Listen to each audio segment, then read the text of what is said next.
మిత్రులారా నమస్కారం. ఆరోగ్యం అవగాహన అనే ఈ చక్కని సిరీస్లో మనం ఎన్నో విలువైన విషయాలు తెలుసుకుంటున్నాం. ఈరోజు మనం తెలుసుకోబోయేది చాలా ముఖ్యమైనది. ఇదే ఆహారం మింగుతుంటే ఇబ్బందికి కారణమైనటువంటి ఇసోఫేజియల్ ఎకలేషియా. ఈ సమస్య గురించి తెలుసుకుందాం. దీన్ని సింపుల్గా ఎకలేషియా అని కూడా అంటారు. అసలు ఏమిటిది? ఎలాంటి ఇబ్బందులు వస్తాయి? ఎలాంటి లక్షణాల ద్వారా ఈ వ్యాధిని గుర్తించవచ్చు? దీనికి సంబంధించి ఆయుర్వేద చికిత్సా వ్యూహం ఏమిటి, అలాగే ఇతర సూచనలు, సలహాలు, ఈ మొత్తం సమాచారాన్ని ఈ కార్యక్రమంలో మనం తెలుసుకుందాం. ముందుగా అసలు దీనికి సంబంధించిన అవలోకనం అంటే ఓవర్వ్యూ ఇది తెలుసుకుందాం. చూడండి, ఆహారాన్ని మింగటం అనేది చాలా ఈజీగా అలవోకగా జరగాల్సినటువంటి పని. మనం ఆహారాన్ని నోట్లో పెట్టుకుంటాం, నములుతాం, తర్వాత ఏం చేస్తాం? అనాలోచితంగా మింగేస్తాం. అంటే ఇలా మింగటంలో ఎలాంటి ఇబ్బంది ఉండదు, ఎలాంటి సమస్య లేకుండా ఈ ముద్ద అలాగ గొంతులో నుంచి అన్ననాళం లోపలికి జారుతుంది. అక్కడి నుంచి స్టమక్లోకి అంటే పొట్టలోకి అంటే ఆమాశయంలోకి ప్రవేశిస్తుంది. ఇలా ఎంత మాత్రం ఇబ్బంది లేకుండా జరగాల్సినటువంటి ఈ ప్రక్రియ ఒకవేళ బాధామయంగా ఇబ్బందికరంగా మారిందనుకోండి, అప్పుడు చాలా ఆందోళనగా అనిపిస్తుంది. ఆహారాన్ని ఇలాగ సజావుగా మింగలేకపోవటాన్ని వైద్య పరిభాషలో ఎకలేషియా అంటారు.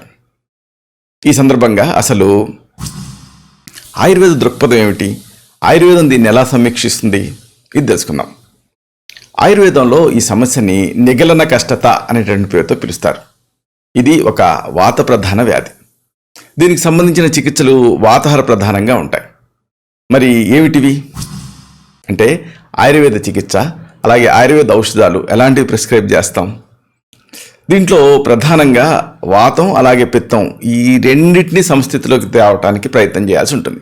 ఇలాంటి వాటిలో సాధారణంగా ఒకవేళ మనిషి తత్వం అనేది బాగా పిత్తకరంగా ఉందనుకోండి, అంటే పిత్తం ప్రధానంగా ఉందనుకోండి, అప్పుడు అవిపత్తికర చూర్ణం ఇలాంటివి ప్రిస్క్రైబ్ చేస్తాం. నొప్పి ప్రధానంగా ఉన్నప్పుడు శంఖవటి ఇలాంటివి ప్రిస్క్రైబ్ చేస్తాం. అలాగే ఓవరాల్గా హీట్ని తగ్గించడం అవసరం, ఆ మంట ఇలాంటి వాటిని తగ్గించడం అవసరం. అందుకని ప్రవాళ భస్మం ప్రిస్క్రైబ్ చేస్తూ ఉంటాం. అలాగే ఈ లివరు తర్వాత ఇతర పెరిస్టాల్సిస్ మూవ్మెంట్ ఇదంతా ఇంప్రూవ్ అవ్వాలి కాబట్టి అలాంటి సందర్భాల్లో ఆరోగ్యవర్ధిని వట్టి అనేది ప్రిస్క్రైబ్ చేస్తాం. అలాగే ఆసక్తికరమైన ఒక చికిత్సా ప్రక్రియ ఏమిటంటే హింగువాది వటి, అంటే ఇంగుతో తయారైనటువంటి మందు. దీన్ని ఇదేం చేస్తుంది అంటే మజిల్స్ని రిలాక్స్ చేస్తుంది. ఇలాంటి ఈ హింగువాది వటిని ఆముదంలో ముంచి తీసుకోమని సజెస్ట్ చేయడం జరుగుతుంది. సరే, ఇదంతా ఆయుర్వేద మందుల గురించి. అయితే చెప్పుకున్నాం కదా, దీని గురించి అసలు సమగ్రంగా తెలుసుకోవాలి. మెయిన్గా అసలు ఎకలేషియా అంటే ఏమిటి ఇది తెలుసుకోవాలి. చూడండి, ఇసోఫేగస్ లేదా అన్ననాళం అనేది ఒక కండర నిర్మిత గొట్టం. ఇది ఆహారాన్ని, ద్రవాహారాన్ని నోటి నుంచి స్టమక్ వరకు అంటే ఆమాశయం వరకు ఇలాగా రవాణా చేస్తుంది. ఇది ఘనాహారాన్ని, ద్రవ రూపంలో ఉండేటటువంటి ఆహారాన్ని ఇలాగ ఈ రెండు రకాల ఆహారాలని మింగలేని స్థితి ఏర్పడింది అనుకోండి, దాన్ని ఎకలేషియా అని చెప్పొచ్చు, మనం నిర్వచించవచ్చు. ఎసిడిటీ లాగా లేకపోతే రిఫ్లెక్స్ లాగా ఇది సాధారణమైన సమస్య కాదు. అయితే బాధితులను మాత్రం చాలా ఆందోళనకు గురి చేస్తుంది, ఉక్కిరి బిక్కిరి అయ్యేటట్టుగా చేస్తుంది. మరి అసలైనటువంటి విషయం ఏంటంటే ఈ ఎకలేషియా ఎందుకు వస్తుంది, దీనికి దారితీసే కారణాలు ఏమిటి, వీటిని మనం తెలుసుకోవాలి. చూడండి, అన్ననాళం, ఆమాశయం ఈ రెండూ కలిసే చోట ఒక ప్రత్యేకమైనటువంటి కండర నిర్మాణం అనేది ఉంటుంది, ఒక మజిల్ స్ట్రక్చర్ అనేది ఉంటుంది. దీన్ని ఏమంటారంటే వైద్య పరిభాషలో లోయర్ ఇసోఫేజియల్ స్పింక్టర్, LES అంటారు. మనం మామూలుగా ఆహారాన్ని మింగకుండా ఉన్నప్పుడు ఈ లోయర్ ఇసోఫేజియల్ స్పింక్టర్ అనేది ఆటోమేటిక్ డోర్ లాగా మూసుకొని ఉంటుంది. ఈ స్పింక్టర్ దానంతట అదే మూసుకొని ఉండటం వల్ల ఈ స్టమక్ అంటే ఆమాశయంలో ఉండేటువంటి ఆహార పదార్థాలు అంటే ఏంటి, ఘనాహారం కానీ ద్రవాహారం కానీ అమ్లాలు కానీ అన్ననాళం లోపలికి అంటే ఈ ఎగువకి పోటెత్తకుండా ఉంటాయి. ఎందుకంటే అది క్లోజ్ అయి ఉంటుంది. మనం ఆహారాన్ని మింగేటప్పుడు ఈ నరాల సంకేతాలన్నీ కూడా ఈ అన్ననాళాన్ని చేరుకొని ఈ లోయర్ ఇసోఫేజియల్ స్పింక్టర్ని తెరుచుకునేలాగా చేస్తాయి. మనం ఎప్పుడైతే మింగుతామో అప్పుడు కొంత సెన్సార్స్ ఉంటాయి చూసారా, మనం వస్తూ ఉంటే డోర్లు ఆటోమేటిక్గా తెరుచుకుంటాయి. అలాగే ఈ నరువు తాలూకు సెన్స్ వల్ల, ఈ సెన్సార్స్ వల్ల లోయర్ ఇసోఫేజియల్ స్ఫింక్టర్ తెరుచుకుంటుంది మనం మింగేటప్పుడు. ఇలా సంకేతాలకు ఈ అన్ననాళం, పేగులు ప్రతిస్పందించడాన్ని వైద్య పరిభాషలో పెరిస్టాల్సిస్ అంటారు. మీకు ఒకవేళ ఈ ఎకలేషియా వ్యాధి ఉందనుకోండి, అప్పుడు ఏం జరుగుతుంది? అన్ననాళం చివరి భాగంలో ఉండే ఈ లోయర్ ఇసోఫేజియల్ స్ఫింక్టర్ లోపల ఉండేటువంటి నరాల కణాలు సరిగ్గా పనిచేయవు. దీంతో అన్ననాళంలో జరగాల్సినటువంటి ఆ ప్రభావ సిద్ధమైనటువంటి కండర కదలికలు నిలిచిపోతాయి. దీని పర్యవసానంగా లోయర్ ఇసోఫేజియల్ స్ఫింక్టర్ పూర్తిగా తెరుచుకోదు. దీంతో ఆహారపు ముద్ద కిందకి జారకుండా అన్ననాళం అడుగు భాగంలో ఉండిపోతుంది. ఎకలేషియా అనేది అన్ననాళంలో ఈ నరాల కణాలు లోపించడం వల్ల వస్తుందని తెలిసినప్పటికీ కూడా దీనికి దారితీసే యథాతథమైనటువంటి ప్రక్రియ ఏమిటి అనేది ఇంకా పూర్తిగా తెలియలేదు. దీనిపైన ఇంకా స్టడీస్ జరుగుతున్నాయి. అయితే రిస్కులు తెలుసుకోవడం అనేది చాలా ముఖ్యం. అంటే ఒక సమస్య రాకుండా ఉండాలంటే కారణాలతో పాటు దాని రిస్కులు ఏమిటి, అంటే ప్రోద్బలం చేసేటువంటి అంశాలు ఏమిటి అనేది తెలుసుకోవడం ముఖ్యం. చూడండి, నిజానికి ఎకలేషియాకి ఇదమిద్దమైన కారణం తెలియదు కాబట్టి రిస్కులు కూడా తెలియవు. అంటే వీటి మీద కూడా సరైనటువంటి సమాచారం లేదు. అయితే ఒకటి మాత్రం నిజం, ఆందోళన, మానసిక ఒత్తిడి, ఘాటు పదార్థాలను తినటం ఇలాంటివి ఈ సమస్యను ఎక్కువ చేసేటువంటి అవకాశం ఉంది అని మనం గ్రహించాలి. సరే, ఇదంతా సరే, ఇసోఫేజియల్ ఎకలేషియా, కార్డియా ఇలాంటి మనం గంభీరమైన పేర్లు చెబుతున్నాం కదా. ఒకవేళ ఈ సమస్య మీకు ఉందా లేదా ఎలా తెలుసుకోవాలి? అంటే ఈ యథాతథమైన ఈ సమస్యని ఏ లక్షణాలతో గుర్తించవచ్చు, ఇది మనం తెలుసుకుందాం. చూడండి, ఎకలేషియా చిహ్నాలు అనేవి 25 నుంచి 60 ఏళ్ల మధ్యలో ఎక్కువగా కనిపిస్తాయి. ఈ వ్యాధి లక్షణాలు పిల్లల్లో కనిపించవు, చాలా అరుదు. మొదట్లో ఎకలేషియా లక్షణాలు గుర్తుపట్టలేనంత చిన్న స్థాయిలో, అల్ప స్థాయిలో ఉంటాయి. అయితే టైం గడిచే కొద్దీ కూడా ఈ లక్షణాలు తీవ్రతరం అవుతాయి. ఎకలేషియా వ్యాధిలో అతి ప్రధానమైనటువంటి, అతి ముఖ్యమైనటువంటి లక్షణం ఏంటంటే ఘనాహారాలను అలవోకగా మింగలేకపోవటం. సాలిడ్ ఫుడ్స్ని ఈజీగా మింగలేరు. మామూలుగా సాలిడ్ ఫుడ్ అంటే దాని వెయిట్గా దిగిపోవాలి కదా. కానీ ఇక్కడ ఈ వ్యాధిలో ఏం జరుగుతుందంటే ఇలాంటి ఘనాహారాలు, అంటే సాలిడ్గా ఉండేవి అలవోకగా మింగలేరు. ప్రారంభంలో ఇలా ఘనాహారాలను మింగాలంటే చాలా ఇబ్బందిగా అనిపిస్తుంది. అయితే వ్యాధి పురోగమించే కొద్దీ, ముందుకు వెళ్ళిపోయే కొద్దీ కూడా ద్రవాహారాలను మింగటం కూడా కష్టమైపోతుంది. 70 నుంచి 90% కేసుల్లో ఘనాహారాలు, ద్రవాహారాలు ఈ రెండింటినీ మింగటంలో ఇబ్బందులు అనేవి వస్తాయి. ఈ ప్రధానమైన లక్షణంతో పాటుగా, అంటే ఈ డిస్ఫేజియాతో పాటుగా ఇతర అనుబంధ లక్షణాలు కూడా కనిపిస్తాయి. ఇవేమిటి? ఉదాహరణకు ఛాతీలో నొప్పి ఉంటుంది, అసౌకర్యం ఉంటుంది.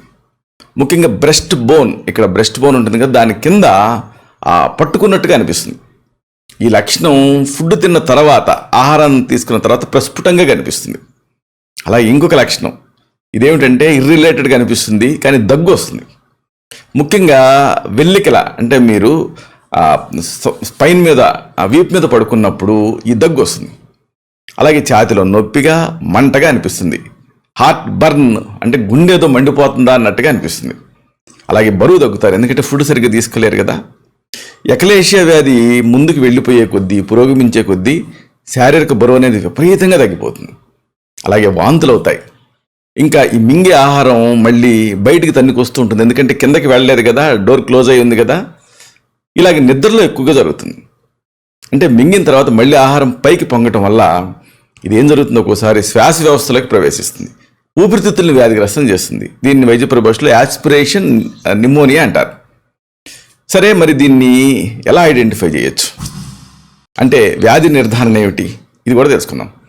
ఎకలేషియా వ్యాధి లక్షణాలు మిమ్మల్ని ఇబ్బంది పెడుతున్నప్పుడు వైద్య పరీక్షలో భాగంగా మీ లక్షణాలని వివరంగా అడిగి తెలుసుకోవాల్సి ఉంటుంది. అలాగే మీ వ్యాధి సంబంధమైనటువంటి ఇతివృత్తం, దీన్ని కూడా ఆరాధించాల్సి ఉంటుంది. ఇంకా ఎక్స్టర్నల్గా భౌతిక పరీక్ష కూడా చేయాల్సి ఉంటుంది. అలాగే కొన్ని అదనపు పరీక్షల సహాయం కూడా అవసరం అవుతుంది. ఇవేమిటి అంటే ఉదాహరణకు నానోమెట్రీ. ఈ పరీక్ష కీలకమైన సమాచారాన్ని ఇస్తుంది. ఈ పరీక్షలో ఒక ట్యూబ్ని గొంతు లోపలికి ప్రవేశపెట్టి అన్ననాళాన్ని, ఆమాశయం లోపల భాగాన్ని మింగుతుండగా ఒత్తిడిని పరీక్ష చేయడం అనేది జరుగుతుంది. నానోమెట్రీ అంటే ప్రెషర్. అలాగే ఇంకొకటి ఇదేంటంటే బేరియం ద్రవాన్ని మింగించి అన్ననాళాన్ని ఎక్స్రే సహాయంతో చూడాల్సి ఉంటుంది. దీంతో అన్ననాళం లోపల ఏమన్నా సమస్యలు ఉంటే తెలుస్తాయి. అంటే ఏమన్నా క్యాన్సర్ పెరుగుదలలు ఉన్నాయా, ఇంకేమన్నా ప్రాబ్లమ్స్ ఉన్నాయని తెలుస్తుంది. ఇక ఎండోస్కోపీ. ఈ పరీక్ష కూడా సహాయపడుతుంది. ఈ పరీక్షా ప్రక్రియలో వంచగలిగేటటువంటి ఫైబర్ ఆప్టిక్ ట్యూబ్ని అన్ననాళ లోపలికి చొప్పించి నేకెడ్ ఐ డైరెక్ట్ ఐతో చూడటం జరుగుతుంది. ఇవన్నీ పరీక్షల గురించి. అయితే అసలు దీనికి చికిత్సా వ్యూహం అంటే ట్రీట్మెంట్ ప్లాన్ అనేది ఎలా ఉంటుంది ఇది తెలుసుకుందాం. అఖిలేషియా వ్యాధికి ఆయుర్వేదంలో మంచి ప్రామిసింగ్ ట్రీట్మెంట్స్ ఉన్నాయి. లోయర్ ఇసోఫేజియల్ స్ఫింక్టర్ని ఇబ్బంది లేకుండా తెరుచుకునేలా చేయటం అనేది చికిత్స ప్రధాన ఉద్దేశం. ఔషధ సిద్ధ తైలాలని, ఘృతాలని, వాతాహార తైలాలని, సుకుమార ఘృతం లాంటి ఔషధాన్ని మింగించి క్రమక్రమంగా లోయర్ ఇసోఫేజియల్ స్ఫింక్టర్ని తెరుచుకునేలాగా చేయటం అనేది జరుగుతుంది. అలాగే గ్యాస్ట్రోఇసోఫేజియల్ రిఫ్లెక్స్ లక్షణాన్ని తగ్గించడం అనేది అవసరం. దీనికి అమ్లపిత్తాహార చికిత్సలు మనం ముందే చెప్పుకున్నాం, వీటిని ఇవ్వాల్సి ఉంటుంది. ఇక అతి ముఖ్యమైన విషయం ఏంటంటే, ఒకవేళ ఈ సమస్య మీకు ఉంది, మీరు ఇబ్బంది పడుతున్నారు, అప్పుడు ఏం చేయాలి అంటే కొన్ని సూచనలు, కొన్ని ఉపశమన పద్ధతులు ఉన్నాయి. ఆహారాన్ని నెమ్మదిగా నమిలి తినండి. ఆహారం తినేటప్పుడు మధ్య మధ్యలో కొద్దిగా నీళ్లు తాగుతూ ఉండండి, సిప్స్. అలాగే ఆహారాన్ని తక్కువ మొత్తాల్లో ఎక్కువసార్లు తినండి. ఆహారాన్ని మరీ ద్రవాహారంలాగా కాకుండా, మరీ ఘనాహారంగా కాకుండా, మధ్యస్థంగా మనం పిల్లలకి పెడతామే, చిన్న పిల్లలకి, నెలల పిల్లలకి, అలాగా మధ్యస్థంగా తయారు చేసుకొని తినండి. కారం, పులుపు, మసాలాలు బాగా తగ్గించేయండి, మానేయగలిగితే మంచిది. ఇక ఈ ముద్ద మింగినప్పుడు అడ్డుకుపోయినట్టుంటే కంగారు పడకండి. ఏం చేస్తారంటే, బలవంతంగా మింగాలని ట్రై చేయకండి. నెమ్మదిగా గాలి పీల్చి వదలండి. స్థిమితంగా కూర్చొని ఛాతి మీద కొద్దిగా సున్నితంగా ఇలాగ అరిచేతులతో కింద వైపుకి నిమరండి. ఆటోమేటిక్గా మూమెంట్కి మీరు హెల్ప్ చేస్తారు.